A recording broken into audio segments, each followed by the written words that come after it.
Vamos a leer Hechos 9 del 32 al 43. Vamos a leer eso.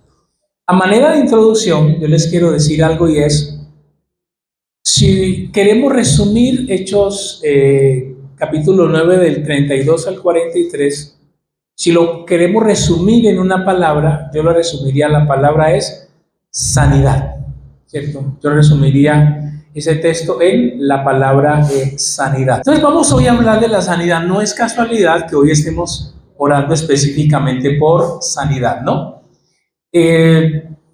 Yo decía, yo soy alguien que cree en la sanidad, porque cuando hablamos de la sanidad uno se encuentra con dos tipos de personas, con gente que no cree en la sanidad y con gente que cree en la sanidad. Yo soy de los que, esta la podemos apagar, yo soy de los que creo en la sanidad, y la pregunta es, ¿por qué creo en la sanidad? Creo en la sanidad primero porque la he visto en mi vida. La he visto en mi vida en dos ocasiones. Dios ha obrado sanidad en mi vida, yo lo he contado muchas veces, y Dios ha hecho cosas especiales en mi vida.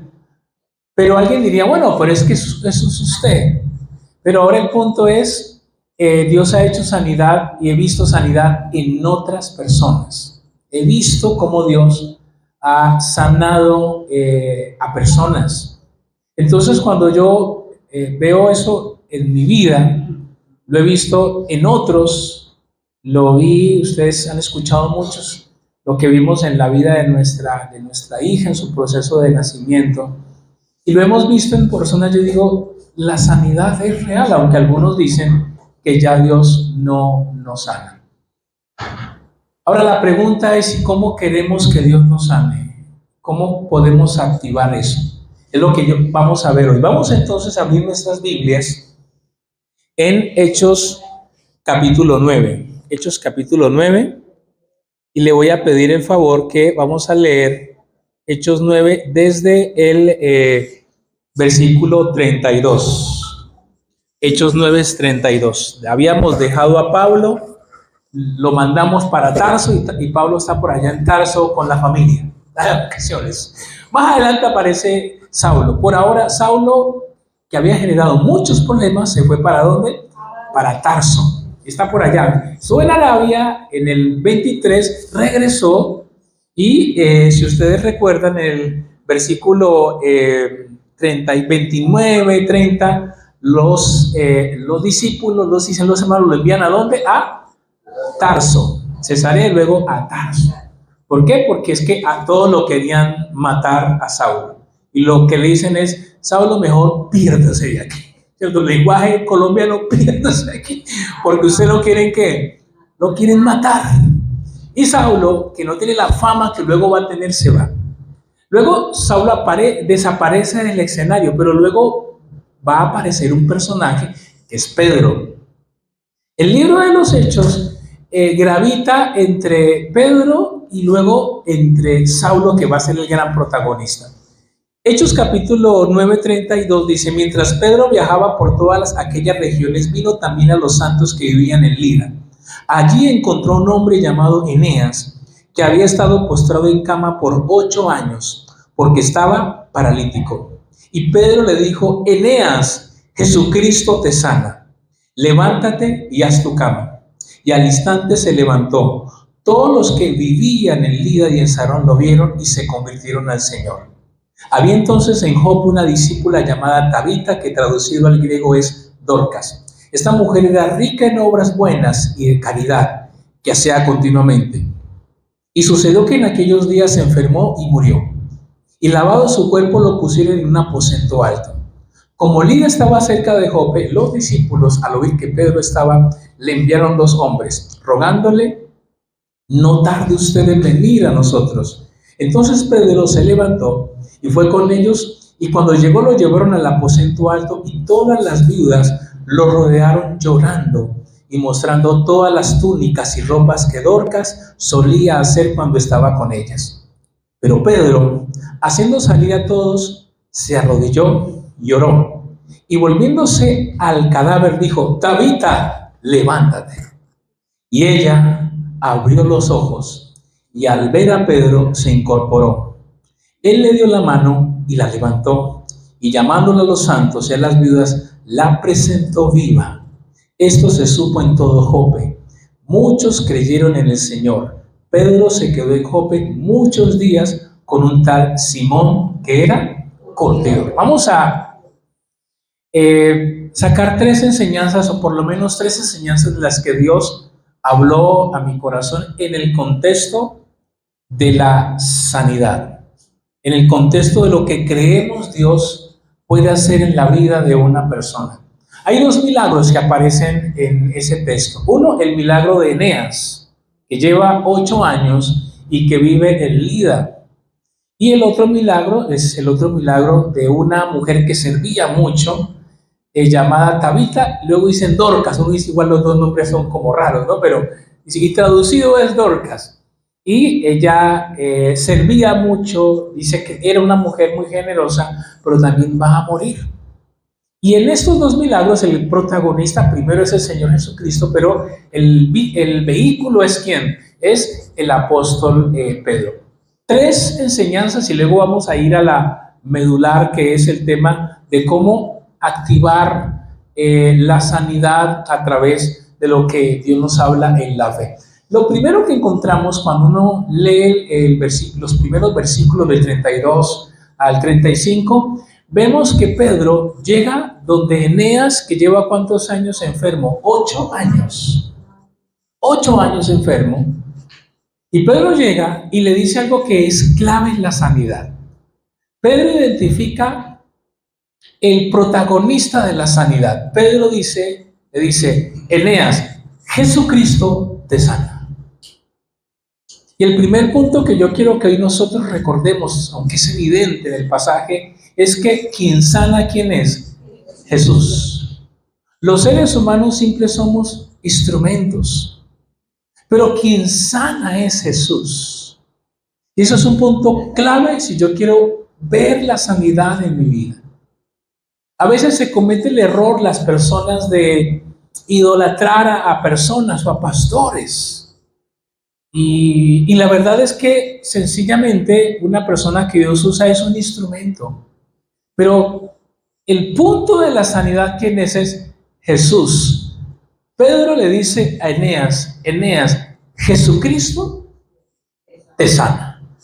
Levántate, ¿cierto? Haz tu cama. Y él inmediatamente avanza.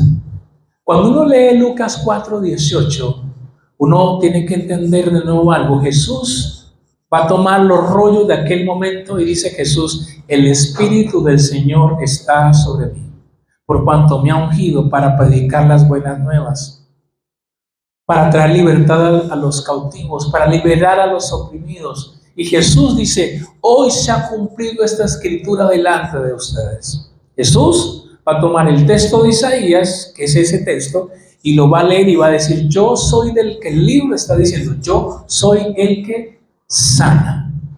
Punto número 1, Jesús es fuente de sanidad. Punto número 2, y es, Pedro llega, sana y sigue, y de repente en Jope sucede algo. Tabita o Dorcas muere. Y los discípulos mandan a llamar a Pedro, tal vez diciendo que no pase mucho tiempo, que haga algo. Y es interesante lo que vamos a ver, porque Pedro viaja o llega a Jope, y cuando llega, hay algo muy importante que Pedro va a hacer, que pasa como desapercibido, pero que es muy importante. Pedro llega, y cuando llega, ¿quiénes lo reciben? Las mujeres. Las viudas, dice que lo reciben. ¿Y cómo lo reciben? Llorando. Quiero que por favor usted se imagine, usted es Pedro, imaginémonos, aquí está el féretro, en este caso el féretro estaba en un segundo piso, en un aposento alto. Imagínese que usted es Pedro y usted entra, e inmediatamente dice el texto que a Pedro, ¿qué pasó? Lo rodearon. ¿Sí dice o no? Lo rodearon. O sea, usted entra y las personas lo rodean a usted y empiezan a llorar.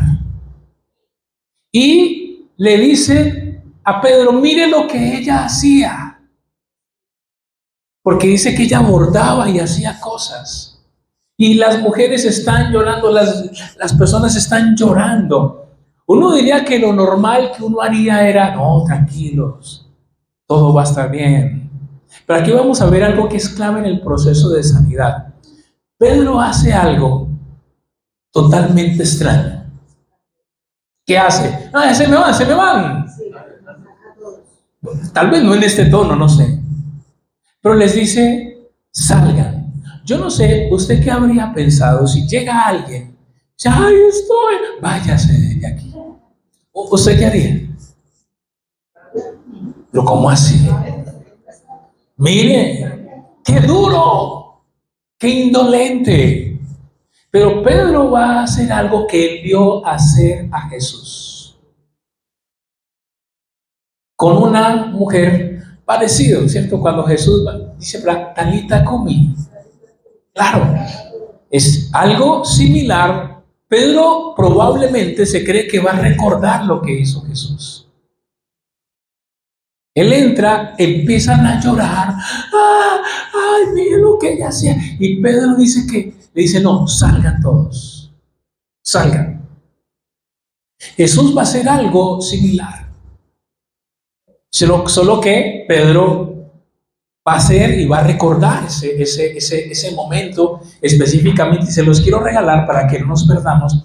Ese texto está, es Jesús el que está haciendo lo mismo, solo que Pedro es discípulo.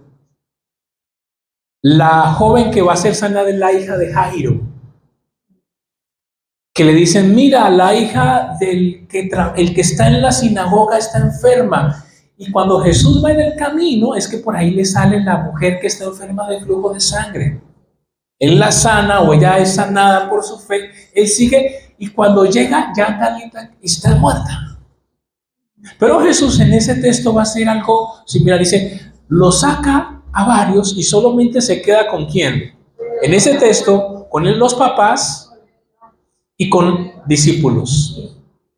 Uno se tiene que preguntar, o yo me preguntaba, ¿por qué los sacó?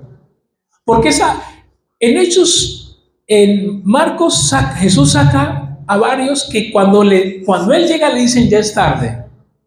Y exactamente con Hechos capítulo 9, entonces es increíble cómo en ese momento Jesús va a sacar a los papás, perdón, a los que no creen y se quedan los papás y los discípulos. Pedro hace lo mismo, algo similar en Hechos capítulo 9. Hay personas llorando, hay personas en angustia, hay personas dudando y Pedro la saca. Aquí hay un principio fundamental cuando hablamos de la sanidad. Ustedes me han escuchado mucho. Las atmósferas. Probablemente se cree que estos dos grupos son sacados porque tienen una atmósfera ¿de qué? De duda, de incredulidad. Y en una atmósfera de duda y de incredulidad, el poder de Dios no se mueve igual. Ustedes sí recuerdan que en Nazaret dice que Jesús no hizo milagros en ese lugar por la incredulidad. La duda, la incredulidad no permite que se active el poder de Dios, no porque limite a Dios, Dios es omnipotente, sino que ellos dicen, no creen, no voy a actuar. Entonces estamos hablando de la sanidad. Primero, Jesucristo es fuente de sanidad.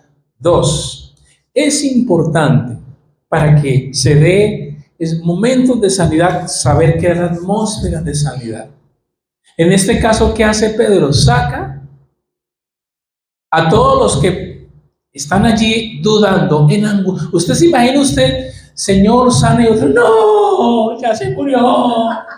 No, ese ambiente no le ayuda a usted mucho. Usted necesita tener a alguien ahí que claro, vamos a orar. Pedro le dice salgan. Yo estoy convencido que cuando les dijo salgan, muchos tal vez hasta se enojaron. Pero era necesario crear un ambiente de sanidad, una atmósfera de sanidad, o como dice el título, una zona de milagros. para que el Señor se manifieste de una manera especial. Yo siempre recuerdo alguna vez hace mucho tiempo en un grupo de música que yo participé de alabanza y estuvimos en una noche, porque lo he contado en otras ocasiones, en una noche de alabanza y llegó un momento en que ya eran casi las 12 de la noche, en un tiempo de oración y de repente, créame, sin que nadie orara por sanidad, empezamos a ver que Dios empezó a manifestar.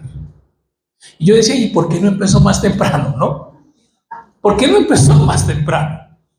Pero al parecer hay unos momentos que Dios permite y cuando esos momentos se acrecentan, el Espíritu Santo se empieza a mover. Por eso no es casualidad que cuando venimos a una reunión, una de las cosas que primero hacemos es que es música. La música no es un relleno en una reunión. De alguna manera la música busca crear ¿qué? Atmósfera de adoración. Que nos descarguemos, que entreguemos nuestro corazón y eso nos va preparando, va ablandando el corazón. Y entonces con Pedro entendemos, primero, Jesús es el que sana, pero dos, es importante crear atmósfera de adoración. O mejor, crear atmósfera de ¿qué? De sanidad. Si hay duda, si hay incredulidad, es mejor primero tratarla delante de la presencia de Dios, porque eso va a evitar o no va a permitir que Dios se mueva. Y Pedro luego hace algo, lo saca y luego ¿qué hace? Se arrodilla y ¿qué hace? Ora. Mire que no va a orar por ella directamente. Se arrodilla y ora, probablemente para pedir ¿qué? Dirección. ¿Cómo oro? Entonces, el otro punto que vemos aquí es que en los momentos de sanidad es importante pedir dirección de Dios para que el Señor nos guíe saber qué hacer, nos guíe para saber cómo orar. Y entonces Pedro va a orar y el milagro se va a dar. Ahora, yo quiero que nos centremos en algo para que tengamos nuestro tiempo hoy de oración también de sanidad que se adelanta. Decíamos al principio que Jesucristo es la fuente ¿de qué? De toda sanidad. Que la clave está es en cómo yo pongo mi fe en Jesús para que en Él haya sanidad. Ahora, quiero que vayamos a Lucas. Esta parte es clave. Lucas capítulo 5. Lucas 5:17. Dice Lucas 5:17, voy a leer. Y un día que él estaba enseñando, estaban allí sentados algunos fariseos, maestros de la ley, que habían venido de todas las aldeas de Galilea y Judea y de Jerusalén. Por favor, subraye esto porque eso es clave. Y el poder del Señor estaba con él, ¿para qué? Para sanar. El poder del Señor estaba con él para sanar. Subraya esto porque esto va a ser clave. Yo cuando leí eso, yo siempre le digo, Señor, ¿qué hay detrás de esto? ¿Qué hay detrás de? Dice que, con esto, él estaba en un lugar y el poder del Señor estaba con él para sanar. Pero, ¿se estaban dando sanidades ahí? No. O sea, está rodeado, él está enseñando, dice que el poder del Señor estaba con él para sanar, pero no hay manifestación de sanidad. ¿Cuándo empieza una sanidad? Cuando se abre un hueco y descienden a alguien. Y dice que Jesús vio que la fe de ellos. Entonces, el poder de Jesús está con él para sanar, pero no se está dando sanidad. Pero hay algo que activa esa sanidad, ¿la qué? La fe. Voy a ponerme un poquitico como medio científico, pero esto es con el propósito de explicar, ¿cierto? O sea, ¿cómo explicamos esto? Yo recuerdo que cuando uno en el colegio o en la universidad le hablan a uno acerca de la energía. Y entonces se dice que hay dos tipos de energía, o hay muchos, pero hay dos tipos. la energía potencial y la energía cinética. Vamos a hablar de dos, para que podamos entender un poco esto. ¿Y cuál es se dice que la energía potencial es la energía que tiene un cuerpo en estado de que de su posición y su condición? Marta me está mirando así como que, ¿qué va a decir usted? Tranquila, mi amor, confía en mí. Dice, esto no me lo habías dicho en el tema. Entonces, claro, dice que un cuerpo tiene una energía potencial. ¿Qué es potencial? La tiene almacenada. Por ejemplo, si yo tengo este micrófono aquí, pero yo lo tengo sostenido, este micrófono tiene una energía potencial cuando caiga allá. Claro, se daña, muy bien. Pero va a depender también de su posición y su condición. Si está aquí, una cosa es que esté aquí, otra cosa es que caiga aquí. Y tiene una energía potencial. Claro, ahí está. La energía cinética es la que tiene la de un movimiento. Si yo cojo, por ejemplo, el micrófono y lo lanzo, dependiendo de la fuerza, masa y aceleración, va a dar un golpe bravo. Si yo lanzo una pelota de icopor, ¿va a doler? No, no va a doler. Porque uno la tira con fuerza y eso, la masa y no coge mucha velocidad y no pasa nada. Entonces la energía cinética tiene que ver más con el movimiento. La energía potencial está ahí almacenada. Solo se activa generalmente si sucede algo externo. Claro, si se activa, digamos, yo lo suelto. Un ejemplo práctico, lo iba a traer, pero se me pasó, es un globo. Si yo tuviera aquí un globo y él se infla. Y si yo lo tengo aquí, en ese momento, él tiene una energía potencial, tiene un gas dentro. Pero si yo mismo en el momento cojo con un alfiler y hago ¿qué? ¡Pah! Lo que está ahí, dicen los estudios, se vuelven algo que cinético. ¡Pum! Y algunos que van a decir, ¡ah! O sea, va a afectar la atmósfera y va a actuar. Ahora, ¿pero por qué se mete por allá? Volvamos a la Biblia, volvemos al tema. Si pudiéramos, permítame la comparación, si pudiéramos comparar el poder del Señor, dice, el poder del Señor está con él allí para sanar. Hay un poder potencial que está allí, pero no se está activando. Dice que él está enseñando, él está hablando, el poder del Señor está con él para sanar, pero llega un momento en que ese poder pasa de ser potencial a ser cinético. Inmediatamente se empieza a notar. ¿Y qué es lo que activa eso? La fe. La fe activa. Por eso Jesús pasó por muchas partes y no necesariamente sanó. Por eso no todos los que estuvieron enfermos fueron sanos. Recordemos que al paralítico le dice, ¿quieres ser sano? Y habían muchos allí.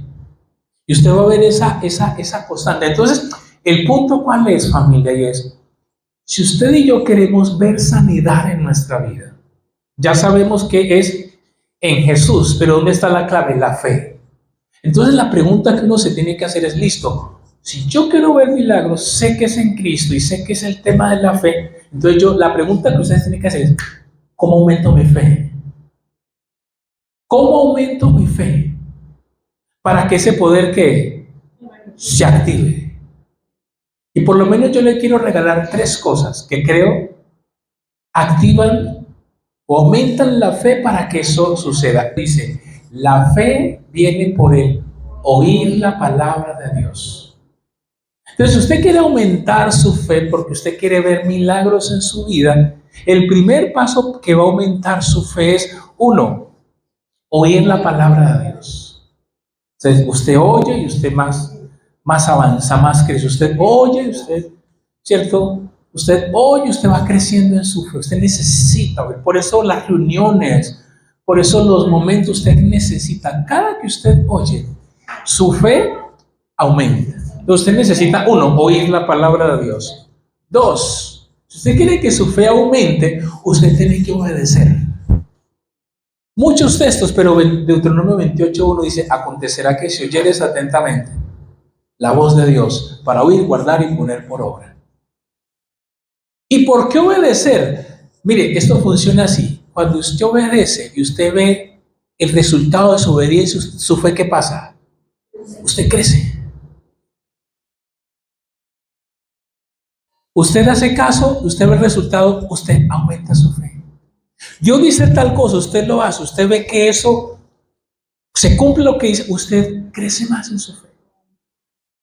De pronto, a veces la gente le dice a uno, no, pero es que, líder o pastor, es que como usted tiene más recorrido, usted como que cree más. No, no, no es eso. Es porque tal vez uno ha ensayado más los principios y como uno ve las respuestas, uno cree más que alguien que apenas está que llegando, que no se ha dado la oportunidad de decir, bueno, la Biblia dice que hay que hacer esto. Y lo duda o no, el que ya se supone que tiene cierto tiempo, no le da vueltas, obedece y fruto de que obedece ve respuestas y entonces cree más. Su fe aumenta.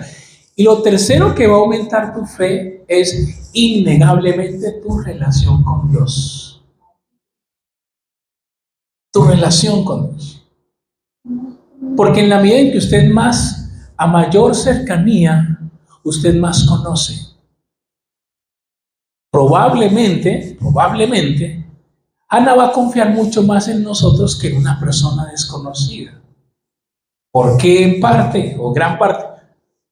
Porque llevamos 16, 17 años juntos. Entonces la cercanía aumenta la fe. Entonces, recapitulo todo. Ya sabemos que la sanidad es en Cristo. 2, que se activa cuando yo le creo, porque su poder está para sanar. Mire, yo se los digo, hoy aquí el poder de Jesús está aquí para sanar. Pero ¿de qué va a depender que tanto se active? De su fe, de nuestra fe. Es increíble que Jesús va caminando, muchos lo tocan, pero una mujer lo toca y se sana y otros no se sanan. Claro, claro, el manto, exactamente. Y uno dice, y Jesús dice, ¿quién me tocó? Y dicen que los discípulos, pero todos están amontonados sobre ti. ¿Cómo así que quién te tocó? Él dice, yo sentí que poder salió de mí. ¿Sí ven? Su poder está ahí para sanar, está al alcance, pero ¿dónde está la clave? La fe. Para creer. En el caso de Pedro, él ejerció fe y su poder se manifestó familia. El poder de Dios está para sanar, pero va a depender de qué, de que usted aumente su fe para creer. A lo largo de los años, yo se lo confieso, a mí también me ha pasado. Mis primeras oraciones por sanidad, el más incrédulo era yo mismo. Señor, vamos a ver qué pasa. Y luego cuando pasaba, empezaba a dar mis primeros pasos de fe, en obediencia. Y luego Dios empezó. Entonces, eso aumenta ¿qué? La fe para creer. Mire, hace algunos días nos pasó algo, Marta sabe. Estábamos en un tiempo de oración, Y luego Dios me dijo, ore por las piernas de ella, los pies de ella. Marta se acuerda. Porque Marta, voy a contar una infidencia. Que no salga de Bucaramanga, ¿no? Marta estaba teniendo unos problemas se llama, ¿cómo se llama? Pies y piernas inquietas. ¿Qué es eso? Que le daban como unos tirones, unos movimientos, y se asustaba, y yo a veces me asustaba. ¿Qué pasó? Decía yo. Eran, ¿ya? Y entonces, y yo decía, bueno, ¿y qué será? Y así van, hasta que una vez en un tiempo de oración, Dios me habló algo y luego me dijo, ore por las piernas de ella, póngalas con aceite. Y yo dije, listo, yo escuché eso en mi corazón y dije, listo, Señor, yo lo voy a hacer. Pues venga, voy a orar. Y oramos y Dios obró. Dios obró. Ok, disminuyó casi que en su totalidad. Ahí le estamos haciendo seguimiento. Entonces, yo dije, Señor, ¿qué pasó aquí? La fe y creer, porque al final, a veces usted se siente mal porque, ay, yo oré y no pasó nada. Mire, cuando usted ora, déjele la responsabilidad ¿a quién? A Dios. Usted créale. Ahora, ya hemos hoy aprendido algo, cómo activar la fe. 3 cosas. Métase más en la palabra de Dios. 2, obedezca. Mire, usted obedece y luego usted, cada que usted vea el fruto de su obediencia, usted dice, usted más se convence, usted más obedece. Eso funciona así. Usted más obedece, usted más se convence. Usted más obedece, usted más... Y su fe va aumentando. Pues ya cuando alguien le dice algo, usted dice, no, yo no tengo problema, porque usted ya la tiene clara. Porque usted ya sabe eso. Y finalmente, crezca en su relación. Entre usted más conozca a Dios, usted más va a creer. Porque cuando usted conoce a alguien, usted más confía en esa persona. Y entonces cuando usted abra sus labios, usted empieza a declarar, le venga un pensamiento, usted lo va a decir con convicción. Porque su fe ha aumentado. Porque el poder de Dios está para sanar. Pero está potencial ahí, está ahí. Mire, sencillo, y con esto quiero cerrar. Si el poder de Jesús estuviera moviéndose todo el tiempo, todo el mundo cada rato se mantendría sanando en la calle. Si el poder es como una onda expansiva. No, su poder está ¿qué? Está para sanar. Pero ¿quién lo activa? El que se acerca con fe. El que se acerca con fe activa. Yo quiero que oremos entonces. Y para aquel que cree en este día, vamos a activar el poder del Señor. Vamos a orar entonces. Vamos a poner las luces.